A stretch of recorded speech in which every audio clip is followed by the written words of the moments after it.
ಆತ್ಮೀಯ ವಿದ್ಯಾರ್ಥಿಗಳೇ, ಅರ್ಥಶಾಸ್ತ್ರ ವಿಷಯ ತರಗತಿಗೆ ಮತ್ತು ಸಂಬಂಧಪಟ್ಟಂತಹ ಮತ್ತೊಂದು ಟಾಪಿಕನ್ನು ನಿಮಗೆ ತಿಳಿಸುವಂಥ ಕೆಲಸವನ್ನು ಮಾಡಲಾಗ್ತದೆ. ಆ ಟಾಪಿಕ್ ಏನಂತಂದ್ರೆ ಇಲ್ಲಿ ನೋಡಿ, ವಿದೇಶಿ ಬಂಡವಾಳ ಅಂತೇಳಿ. ಯಾವ ಬಂಡವಾಳ? ವಿದೇಶಿ ಬಂಡವಾಳ. ಇಂಗ್ಲೀಷ್ ಒಳಗೆ ಫಾರಿನ್ ಕ್ಯಾಪಿಟಲ್ ಅಂತೇಳಿ ಕರಿತೇವೆ. ಈ ಟಾಪಿಕ್ ಬಗ್ಗೆ ನಾವು ಇವತ್ತು ಚರ್ಚೆಯನ್ನು ಮಾಡೋಣ. ಪ್ರಾರಂಭದಲ್ಲಿ ಪೀಠಿಕೆಯನ್ನು ಗಮನಿಸುವ ವಿದ್ಯಾರ್ಥಿಗಳೇ, ಪೀಠಿಕೆಯಲ್ಲಿ ನಾವೇನು ನೋಡ್ಬೇಕಂತಂದ್ರೆ, ಆಧುನಿಕ ಆರ್ಥಿಕ ವ್ಯವಸ್ಥೆಯಲ್ಲಿ ಅಭಿವೃದ್ಧಿಯನ್ನು ಸಾಧಿಸಲು ಬಂಡವಾಳ ಅತ್ಯಗತ್ಯವಾದಂಥ ಅಂಶ ಆಗಿದೆ. ಇಲ್ಲಿ ನೋಡ್ರಿ, ನಾವೇನಾದರೂ ಅಭಿವೃದ್ಧಿಯನ್ನು ಸಾಧಿಸಬೇಕಂತಂದ್ರೆ ಅದರಲ್ಲಿ ಕೂಡ ಆಧುನಿಕ ಆರ್ಥಿಕ ವ್ಯವಸ್ಥೆಯಲ್ಲಿ ಡೆವಲಪ್ಮೆಂಟನ್ನು ಸಾಧಿಸಬೇಕಂತಂದ್ರೆ ನಮಗೆ ಯಾವುದು ಪ್ರಮುಖವಾದಂಥ ಅಂಶವಾಗಿದೆ? ಈ ಬಂಡವಾಳದ ಅತ್ಯವಶ್ಯಕತೆ ಇದೆ. ಈ ಬಂಡವಾಳ ಇದ್ದಾಗ ಮಾತ್ರ ನಾವೇನು ಮಾಡ್ಬೋದು? ದೇಶದ ಆರ್ಥಿಕ ಅಭಿವೃದ್ಧಿಯನ್ನು ಉನ್ನತ ಮಟ್ಟಕ್ಕೆ ಒಯ್ಯಲು ಸಹಾಯ ಆಗ್ತದೆ. ಇಷ್ಟು ಅಗತ್ಯತೆಯನ್ನು ಒಳಗೊಂಡಿರುವಂಥ ಬಂಡವಾಳ, ಇಷ್ಟು ಅಗತ್ಯತೆ ಐತಲ್ಲ, ಇಷ್ಟು ಮಹತ್ವ ಐತಲ್ಲ, ಇದು ಅನೇಕ ಅಭಿವೃದ್ಧಿಶೀಲ ದೇಶಗಳೇನು ಬರ್ತಾವಲ್ಲ, ಅಭಿವೃದ್ಧಿಯನ್ನು ಹೊಂದುತ್ತಿರುವಂಥ ದೇಶಗಳೇನು ಬರ್ತಾವಲ್ಲ, ಅಂತಹ ದೇಶಗಳಲ್ಲಿ ದೇಶೀಯ ಉಳಿತಾಯ ಮತ್ತು ಬಂಡವಾಳದ ಕೊರತೆ ಇರುವುದರಿಂದ ಆರ್ಥಿಕ ಬೆಳವಣಿಗೆಗಾಗಿ ವಿದೇಶಿ ಬಂಡವಾಳ ಪ್ರಮುಖವಾದಂಥ ಪಾತ್ರವನ್ನು ವಹಿಸುತ್ತವೆ. ಕೆಲವೊಂದು ಮುಂದುವರಿಯುವಂಥ ರಾಷ್ಟ್ರಗಳಿರ್ತಾವಲ್ಲ, ಕೆಲವೊಂದು ಅಭಿವೃದ್ಧಿ ಹೊಂದುತ್ತಿರುವಂಥ ದೇಶಗಳು ಏನಿರ್ತಾವಲ್ಲ, ಆ ದೇಶಗಳಲ್ಲಿ ಬಂಡವಾಳದ ಕೊರತೆ ಪ್ರಮಾಣ ಇರ್ತದೆ ಅಥವಾ ಹಣಕಾಸಿನ ಕೊರತೆ ಇರ್ತದೆ. ಅಂತಹ ದೇಶಗಳಿಗೆ ಅಥವಾ ಅಂತಹ ದೇಶಗಳ ಆರ್ಥಿಕ ಅಭಿವೃದ್ಧಿಯನ್ನು ನಾವು ಸಾಧಿಸಬೇಕಂತಂದ್ರೆ ಆ ದೇಶಕ್ಕೆ ಯಾವುದು ಪ್ರಮುಖವಾದ ಪಾತ್ರವನ್ನು ವಹಿಸುತ್ತದೆ? ಈ ವಿದೇಶಿ ಬಂಡವಾಳ ಪ್ರಮುಖವಾದಂಥ ಪಾತ್ರವನ್ನು ವಹಿಸ್ತದೆ. ಹೇಗೆ ಅಂತಂದ್ರೆ, ಈ ವಿದೇಶಿ ರಾಷ್ಟ್ರಗಳು ಮತ್ತು ಕಂಪನಿಗಳು ಅಥವಾ ಅಂತಾರಾಷ್ಟ್ರೀಯ ಸಂಸ್ಥೆಗಳಿಂದ ಬಂದಂಥ ಹಣಕಾಸನ್ನು ಅಥವಾ ಆ ಸಂಪನ್ಮೂಲಗಳನ್ನೇ ನಾವು ವಿದೇಶಿ ಬಂಡವಾಳ ಅಂತೇಳಿ ಕರಿತೇವೆ. ಓಕೆನಾ? ಇನ್ನೂ ನಿಮ್ಗೆ ಗೊತ್ತಾಗಬೇಕು, ಇಲ್ಲಿ ಕೆಳಗಡೆ ಐತೆ, ಕೆಳಗಡೆ ನಿಮ್ಗೆ ಸಂಪೂರ್ಣವಾಗಿ ನಾನು ತಿಳಿಸ್ಕೊಡ್ತೇನೆ. ಇಷ್ಟು ನೀವು ಪೀಠಿಕೆಯಲ್ಲಿ ತಿಳ್ಕೋಬೇಕು. ಇಲ್ಲಿ ಮೀನಿಂಗ್ ಐತೆ ನೋಡಿರಲಿ, ಮೀನಿಂಗ್ ಸ್ಪಷ್ಟವಾಗಿ ನಿಮ್ಗೆ ಗೊತ್ತಾಗ್ತದೆ. ವಿದೇಶಿ ಬಂಡವಾಳ ಅಂತಂದ್ರೆ ಒಂದು ದೇಶದ ಆರ್ಥಿಕ ಅಭಿವೃದ್ಧಿಗಾಗಿ ವಿದೇಶಿ ಮೂಲಗಳಿಂದ, ವಿದೇಶಿ ಮೂಲ ಅಂತಂದ್ರೆ ವಿದೇಶಿ ಸರ್ಕಾರ ಆಗ್ಬೋದು, ಬಹುರಾಷ್ಟ್ರೀಯ ಕಂಪನಿಗಳಾಗ್ಬೋದು, ಅಂತಾರಾಷ್ಟ್ರೀಯ ಹಣಕಾಸು ಸಂಸ್ಥೆಗಳಾಗ್ಬೋದು, ಅಥವಾ ವಿದೇಶಿ ವ್ಯಕ್ತಿಗಳಾಗ್ಬೋದು. ಓಕೆನಾ? ಹೀಗಾಗಿ ಒಂದು ದೇಶದ ಆರ್ಥಿಕ ಅಭಿವೃದ್ಧಿಗಾಗಿ ವಿದೇಶಿ ಮೂಲಗಳಿಂದ ಹೂಡಿಕೆ ಅಥವಾ ಸಾಲದ ರೂಪದಲ್ಲಿ ದೇಶಕ್ಕೆ ಪ್ರವೇಶ ಮಾಡುವಂಥ ಬಂಡವಾಳಕ್ಕೆ ನಾವು ವಿದೇಶಿ ಬಂಡವಾಳ ಅಂತ ಕರಿತೀವಿ. ಇನ್ನೂ ಸಿಂಪಲ್ಲಾಗಿ ಹೇಳ್ಬೇಕಂತಂದ್ರೆ, ವಿದೇಶದಿಂದ ದೇಶಕ್ಕೆ ಬರುವಂಥ ಹೂಡಿಕೆ ಅಥವಾ ಹಣಕಾಸು ಸಂಪನ್ಮೂಲವೇ ವಿದೇಶಿ ಬಂಡವಾಳ ಅಂತೇಳಿ ಕರಿತೇವೆ. ನಿಮಗೊಂದು ಎಕ್ಸಾಂಪಲ್ ಕೊಡ್ತೇನೆ. ಇಲ್ಲಿ ಭಾರತವನ್ನು ನಾನಿಲ್ಲಿ ಎಕ್ಸಾಂಪಲ್ ತಗೋತೀನಿ. ಇಲ್ಲಿ ಭಾರತ, ಇಲ್ಲಿ ಅಮೇರಿಕವನ್ನು ಉದಾಹರಣೆ ತೆಗೆದುಕೊಂಡ್ರೆ ಅಮೇರಿಕ. ಓಕೆನಾ? ಈ ಅಮೇರಿಕ ದೇಶವು ಒಂದು 10 ಕೋಟಿ ಮೌಲ್ಯದ ಬಂಡವಾಳವನ್ನು, ಎಷ್ಟು ಕೋಟಿ? ಒಂದು 10 ಕೋಟಿ ಬಂಡವಾಳದ ಮೌಲ್ಯವನ್ನು ಈ ದೇಶವು ಭಾರತದಲ್ಲಿ ಬಂದು ಏನು ಮಾಡ್ತದೆ? ಬಂಡವಾಳವನ್ನು ಹೂಡಿಕೆಯನ್ನು ಮಾಡ್ತದೆ. ಇಲ್ಲಿ ಬಂದು ಬಂಡವಾಳ ಹೂಡಿಕೆ ಮಾಡ್ತು, 10 ಕೋಟಿ ಬಂಡವಾಳವನ್ನು ಹೂಡಿಕೆ ಮಾಡ್ತು. ಯಾವುದು? ಅಮೇರಿಕ ಭಾರತಕ್ಕೆ ಬಂದು 10 ಕೋಟಿ ರೂಪಾಯಿ ಬಂಡವಾಳವನ್ನು ಹೂಡಿಕೆಯನ್ನು ನಮ್ಮ ದೇಶದಲ್ಲಿ ಮಾಡಿದಾಗ ಈ 10 ಕೋಟಿ ಏನು ಬಂಡವಾಳ ಹೂಡಿಕೆ ಇದೆಯಲ್ಲ, ಇದಕ್ಕೆ ನಾವು ವಿದೇಶಿ ಬಂಡವಾಳ ಅಂತ ಕರಿತೀವಿ. ಅದಕ್ಕೆ ಬದಲಿಯಾಗಿ ನಮ್ಮ ಭಾರತ 10 ಕೋಟಿ ರೂಪಾಯಿ ಮೌಲ್ಯದ ಬಂಡವಾಳವನ್ನು ಅಮೇರಿಕಾದಲ್ಲಿ ಹೋಗಿ ಹೂಡಿಕೆ ಮಾಡಿದ್ರೆ ಅದಕ್ಕೂ ಕೂಡ ನಾವೇನು ಕರಿತೀವಿ? ವಿದೇಶಿ ಬಂಡವಾಳ ಅಂತ ಕರಿತೀವಿ. ಸಿಂಪಲ್ಲಾಗಿ ಇಷ್ಟು ಈ ಉದಾಹರಣೆ ಮೂಲಕ ನಾವು ತಿಳ್ಕೋಬೇಕು. ಒಂದು ದೇಶ ತನ್ನ ಹಣವನ್ನು ಅಥವಾ ತನ್ನ ಬಂಡವಾಳವನ್ನು ಮತ್ತೊಂದು ದೇಶದಲ್ಲಿ ಹೋಗಿ ಹೂಡಿಕೆ ಮಾಡ್ತೀವಲ್ಲ, ಆ ಹೂಡಿಕೆ ಮಾಡುವುದಕ್ಕೆ ನಾವು ವಿದೇಶಿ ಬಂಡವಾಳ ಅಂತೇಳಿ ಕರಿತೀವಿ. ಅದನ್ನೇ ಇಲ್ಲಿ ಮೀನಿಂಗ್ ಒಳಗೆ ಹೇಳ್ಯಾಗ ಆ ಮೀನಿಂಗ್ ಮೂಲಕ ನೀವೇನು ಮಾಡ್ಬೋದು? ಸ್ಪಷ್ಟವಾಗಿ ಇದರ ಅರ್ಥವನ್ನು ತಿಳಿದುಕೊಳ್ಳುವಂಥ ಪ್ರಯತ್ನವನ್ನು ಮಾಡಬೇಕು. ಇಷ್ಟು ಇದರ ಅರ್ಥ ಆಗಿದೆ. ಸಿಂಪಲ್ ಐತಿ.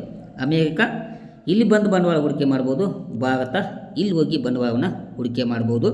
ಹೀಗೆ ಹೂಡಿಕೆ ಮಾಡುವಂಥ ವಿಧಾನ ಇದೆಯಲ್ಲ, ಇದಕ್ಕೆ ನಾವು ವಿದೇಶಿ ಬಂಡವಾಳ ಅಂತೇಳಿ ಕರೆಯುವಂಥ ಕೆಲಸವನ್ನು ಮಾಡುತ್ತೇವೆ. ಓಕೆನಾ? ಅರ್ಥ ಮುಗಿದ ಮೇಲೆ ಇಲ್ಲಿ ನೋಡಿ ವಿದ್ಯಾರ್ಥಿಗಳೇ, ವಿದೇಶಿ ಬಂಡವಾಳದ ಮೂಲಗಳ ಬಗ್ಗೆ ನಾವು ತಿಳಿದುಕೊಳ್ಬೇಕು. ಆ ಮೀನಿಂಗ್ ಕ್ಲಿಯರ್ ಆಯ್ತಲ್ಲ? ಭಾರತ ಮತ್ತು ಅಮೇರಿಕ ಇದು 10 ಕೋಟಿಯನ್ನು ಇಲ್ಲಿ ಬಂಡವಾಳವಾಗಿ ಹೂಡಿಕೆ ಮಾಡ್ಬೋದು, ಇದು 10 ಕೋಟಿಯನ್ನು ಇಲ್ಲಿ ಹೋಗಿ ಬಂಡವಾಳವನ್ನು ಹೂಡಿಕೆ ಮಾಡಿದ್ರೆ ಅದಕ್ಕೆ ನಾವು ವಿದೇಶಿ ಬಂಡವಾಳ ಅಂತ ಕರಿತೀವಿ. ಇದು ಮೀನಿಂಗಲ್ಲಿ ನಾವು ತಿಳ್ಕೊಂಡ್ವಿ. ಈಗ ಈ ವಿದೇಶಿ ಬಂಡವಾಳದ ಮೂಲಗಳು ಏನು ಎಂಬುದನ್ನು ನಾವು ಅಧ್ಯಯನವನ್ನು ಮಾಡೋಣ. ಮೂಲಗಳಲ್ಲಿ ಒಂದನೇದೇನು ವಿದೇಶಿ ಸರ್ಕಾರ ಅಂತ ಬರ್ತದೆ. ವಿದೇಶಿ ಸರ್ಕಾರಗಳು. ಇಲ್ಲಿ ನಾವೇನು ಮಾಡ್ತೀವಿ, ಅಭಿವೃದ್ಧಿಯನ್ನು ಹೊಂದಿದ ದೇಶಗಳ ಸರ್ಕಾರ. ಫಾರ್ ಎಕ್ಸಾಂಪಲ್ ಅಮೇರಿಕ ಆಗ್ಬೋದು, ರಷ್ಯಾ ಆಗ್ಬೋದು, ಫ್ರಾನ್ಸ್ ಆಗ್ಬೋದು, ಇವೆಲ್ಲ ಅಭಿವೃದ್ಧಿ ಹೊಂದಿದ ದೇಶಗಳು.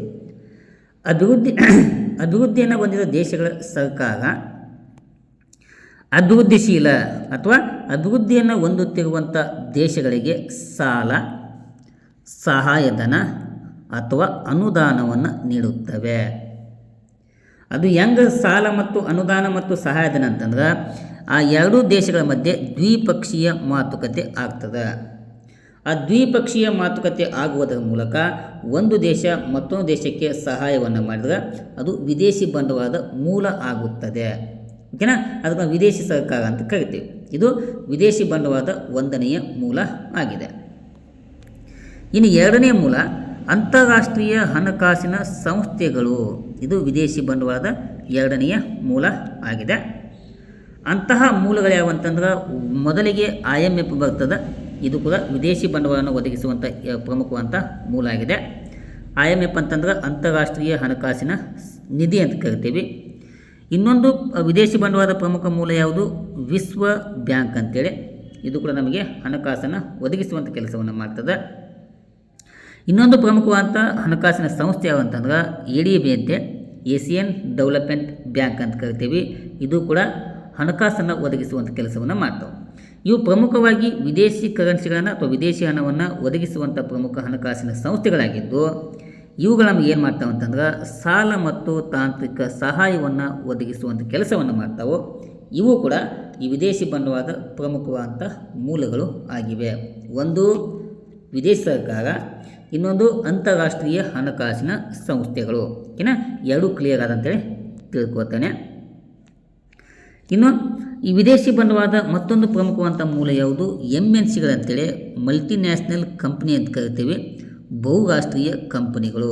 ಇವು ಕೂಡ ವಿದೇಶಿ ಬಂಡವಾಳದ ಪ್ರಮುಖವಾದಂಥ ಮೂಲಗಳು ಆಗಿವೆ.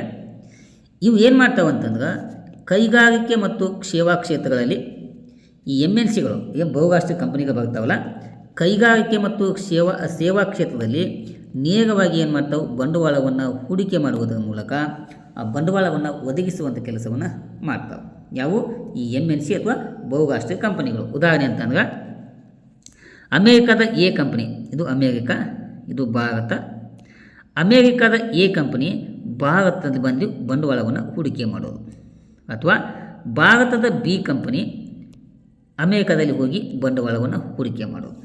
ಈ ತೆರನಾಗಿ ಬಂಡವಾಳವನ್ನು ಒದಗಿಸುವುದರ ಮೂಲಕ ಈ MNC ಕಂಪನಿಗಳು ಏನು ಮಾಡ್ತಾವೆ, ಅದರಲ್ಲಿ ವಿಶೇಷವಾಗಿ ಕೈಗಾರಿಕೆ ಮತ್ತು ಸೇವಾ ಕ್ಷೇತ್ರದಲ್ಲಿ ಬಂಡವಾಳವನ್ನು ಹೂಡಿಕೆಯನ್ನು ಮಾಡ್ತಾವೆ. ಇದು ವಿದೇಶಿ ಬಂಡವಾಳದ ಮತ್ತೊಂದು ಪ್ರಮುಖವಾದಂಥ ಮೂಲ ಆಗಿದೆ.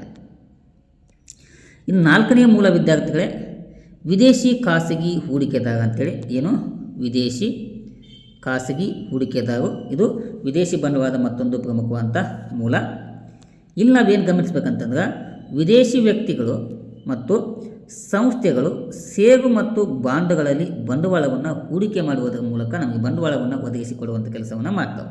ಏನು ವಿದೇಶಿ ವ್ಯಕ್ತಿಗಳು ಬರ್ತಾರಲ್ಲ ಅಥವಾ ಸಂಸ್ಥೆಗಳು ಏನು ಬರ್ತಾವಲ್ಲ, ಆ ಸಂಸ್ಥೆಗಳು ಷೇರು ಮತ್ತು ಬಾಂಡ್ಗಳಲ್ಲಿ ಹೂಡಿಕೆಯನ್ನು ಮಾಡಿ ಬಂಡವಾಳವನ್ನು ಒದಗಿಸುವಂಥ ಕೆಲಸವನ್ನು ಈ ವಿದೇಶಿ ಖಾಸಗಿ ಹೂಡಿಕೆದಾರರು ಮಾಡ್ತಾರೆ. ಇದು ಇರುವಂಥ ಮತ್ತೊಂದು ಪ್ರಮುಖವಂಥ ಮೂಲ. ಐದನೇದು ಯಾವುದು? ವಿದೇಶಿ ವಾಣಿಜ್ಯ ಬ್ಯಾಂಕುಗಳ ಮೂಲಕ ವಿದೇಶಿ ಬಂಡವಾಳ ಲಭ್ಯವಾಗ್ತದೆ. ಹೇಗೆ ಅಂತಂದ್ರೆ, ಇವು ನಮಗೆ ನೀಡುವಂಥ ವಿದೇಶಿ ಬ್ಯಾಂಕುಗಳು ನಮಗೆ ಸಾಲ ಸಿಗ್ಬೋದು, ಕ್ರೆಡಿಟ್ ಸೌಲಭ್ಯ ಸಿಗ್ಬೋದು. ನೋಡಿರಿ, ಒಂದು ವಿದೇಶಿ ಬ್ಯಾಂಕಿಂದ ಸಾಲ ಸಿಗ್ತದೆ. ಸಾಲ ಸಿಕ್ಕ ಮೇಲೆ ಈ ಕ್ರೆಡಿಟ್ ಸೌಲಭ್ಯವನ್ನು ಒದಗಿಸುವುದರ ಮೂಲಕ ಈ ವಿದೇಶಿ ಬಂಡವಾಳವನ್ನು ಒದಗಿಸುವಂಥ ಕೆಲಸವನ್ನು ಕೂಡ ಏನು ಮಾಡ್ತಾವೆ, ಈ ವಿದೇಶಿ ಬಂಡವಾಳ ಮಾಡಿ ಕೊಡ್ತದೆ. ಇದು ಇರುವಂಥ ಮತ್ತೊಂದು ಪ್ರಮುಖವಂಥ ಮೂಲ ಆಗಿದೆ. ಇನ್ನು ಆರನೆಯ ಪ್ರಮುಖವಂಥ ಮೂಲ ವಿದ್ಯಾರ್ಥಿಗಳೇ, 6th ಅಂತಾರಾಷ್ಟ್ರೀಯ ಬಂಡವಾಳ ಮಾರುಕಟ್ಟೆಗಳಂತೇಳಿ. ಅಲ್ಲಿ ನಾವೇನು ಓದ್ತೇವೆ ಅಂತಂದ್ರೆ, ಯೂರೋ ಬಾಂಡ್ಗಳಾಗ್ಬೋದು, ಗ್ಲೋಬಲ್ ಡೆಪಾಸಿಟರ್ ರಸೀದಿ ಆಗ್ಬೋದು, ಅಮೇರಿಕನ್ ಡೆಪಾಸಿಟರ್ ರಸೀದಿ ಆಗ್ಬೋದು. ಇವು ಅಂತಾರಾಷ್ಟ್ರೀಯ ಬಂಡವಾಳ ಮಾರುಕಟ್ಟೆ ನಮಗೆ ಸಹಾಯವನ್ನು ಮಾಡಿ ಕೊಡ್ತಾವೆ. ಇನ್ನೂ ಕೆಲವು ಐತಿ ಮೂಲಗಳಲ್ಲಿ ವಿದೇಶಿ ಸಹಾಯ ಏನು, ವಿದೇಶಿ ಸಹಾಯ ಮತ್ತು ಅನುದಾನಗಳ ಮೂಲಕ ವಿದೇಶಿ ಬಂಡವಾಳ ಲಭ್ಯ ಆಗ್ತದೆ. ಅದರಲ್ಲಿ ತಾಂತ್ರಿಕ ಸಹಾಯ ಆಗ್ಬೋದು, ಆಹಾರ ಸಹಾಯ ಮತ್ತು ಯೋಜನಾ ಅನುದಾನಗಳಾಗ್ಬೋದು. 8ನೇದು ಯಾವುದು, ಅನುವಾಸಿ ನಾಗರಿಕರ ಹೂಡಿಕೆ ಕೂಡ ವಿದೇಶಿ ಬಂಡವಾಳದ ಮತ್ತೊಂದು ಮೂಲ. ಇಲ್ಲಿ ಏನು ನಾವು ಹೋಗಿ ವಿದೇಶಗಳಲ್ಲಿ ವಾಸ ಮಾಡ್ತೇವಲ್ಲ, ಅವರಿಂದ ಠೇವಣಿ ಹಣವನ್ನು ಸ್ವೀಕಾರ ಮಾಡುವುದರ ಮೂಲಕ ಅಥವಾ ಹೂಡಿಕೆಯನ್ನು ಮಾಡುವುದರ ಮೂಲಕ ಇದು ವಿದೇಶಿ ಬಂಡವಾಳವಾಗಿ ಪರಿವರ್ತನೆ ಆಗ್ತದೆ. ಇನ್ನು ಕೊನೆಯ ಒಂದು ವಿದೇಶಿ ಬಂಡವಾಳದ ಮೂಲ ಅಂತಂದ್ರೆ ಅದು ವಿದೇಶಿ ಸಾಲಗಳಂತೇಳಿ. ವಿದೇಶಿ ಸಾಲ ಏನಂತಂದ್ರೆ ವಿದೇಶಿ ಸರ್ಕಾರ ಏನಿರ್ತಾವಲ್ಲ, ಗೌರ್ಮೆಂಟ್ ಇರ್ತಾವಲ್ಲ, ಆ ಗೌರ್ಮೆಂಟ್ ಆಗ್ಬೋದು ಅಥವಾ ವಿದೇಶದಿಂದ ಖಾಸಗಿ ವ್ಯಕ್ತಿಗಳಾಗ್ಬೋದು.